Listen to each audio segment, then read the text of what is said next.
Hi, I'm Mike Hughes, and I wanted to describe and explain the difference between a buyer and a seller's market. Now, one of the most important things to understand is the absorption rate.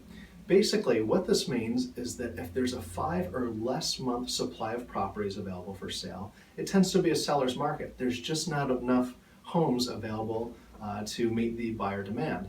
Now, a 5 to 6 month supply of homes tends to be considered a normal market or a balanced market. Anything more than a 6 month supply of property tends to be a buyer's market, meaning the buyers have a lot of choices and they might be able to negotiate a little bit more than the seller could in that case. Now, if we're looking at a very specific city, it's also important to look at the different price bands. Here's why. Now, if we're looking at Newton, Massachusetts, for example, in the $500,000 to $800,000 price range, there are only 13 properties available for sale, compared to the $2.5 to $4 million price range, where there are 31 properties available for sale. Now, here's where the big difference comes in. Between the $500,000 and the $800,000 price range, 31 houses sold over the past 3 months, meaning about 10 are selling every month. So if you have 10 selling every month and only 13 available, you have about a 1.5 month supply of properties, a very strong seller's market.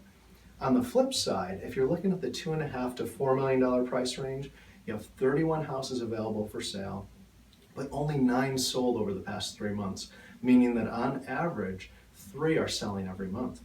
This gives you approximately a 10-month supply of homes. Now, it's important to know, if you're in that higher price bracket, it doesn't mean that you have to wait for 10 months. It just means that you have to have better features and possibly a better value than your competing properties. So whenever you're wondering what the market's doing or how the market's doing, you want to look at the state level, you want to look at the city level, and then within the city that you're searching, you want to drill down to the price band. If you have any questions about what your market's doing, what your price band is doing, feel free to give us a call. We're always happy to help.